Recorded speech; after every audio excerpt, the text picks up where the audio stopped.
Welcome to Get Your FRQ On. In this tutorial, I'm going to show you how to use your graphing calculator to analyze functions. Specifically in this video, finding zeros of functions and minimums and maximums. We'll begin with finding the zeros. Here I have the graph of y equals x cubed minus 4x squared. And it looks like it's got a 0 near x equals 0 and another one near x equals 4. I can find those by going to second calc. So if I go to second and then I hit the trace button,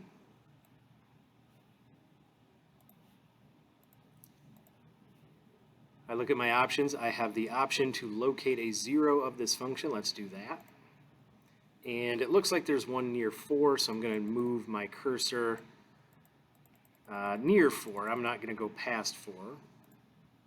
That's my left bound, and my right bound, I'm going to move it beyond 4. I don't know exactly where it is, but now notice it draws these little two blue parallel lines.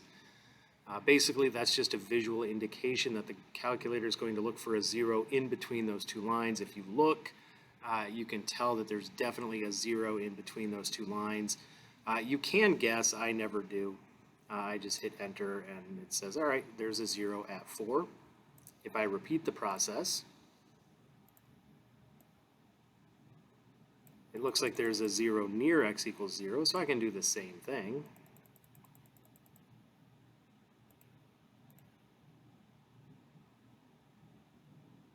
Oh, it doesn't change sign because it's a double root. So apparently one of the things the calculator looks for is a change in sign. I guess I'll quit out of that. That's, I guess, fortuitous that happened. Let's go back to the graph. And I also can look for minimums and maximums. In calculus, this would be a fairly typical thing to do in a free response question. I can tell that there's a minimum somewhere. It appears to be between 2 and 4. So if I go to second calc again, I have the option to find a minimum. That's option 3.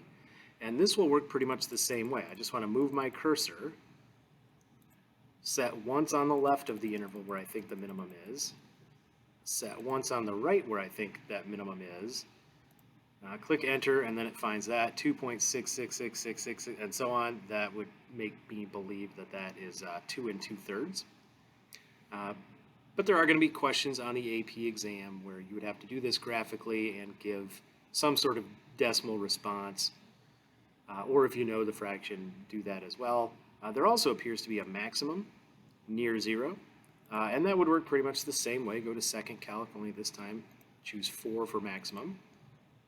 I'm just going to move my cursor to the left of where I think that maximum is, and then again to the right of where I think that maximum is. All right, now notice it doesn't actually tell me 0. It gives me negative 8.444 e to the minus 8. Remember that e means times 10 to the minus 8. This is the calculator's way of saying it did some calculations and it's kind of off a little, but that's basically 0. And if you do the calculus, you could verify that it was 0 anyway. So this is just a way that you can find maximums, minimums, and zeros of functions by using your graphing calculator. It has the tools to do that, and on the AP exam, there's a good chance you're going to need to know how to do that anyway. And that's how you do it.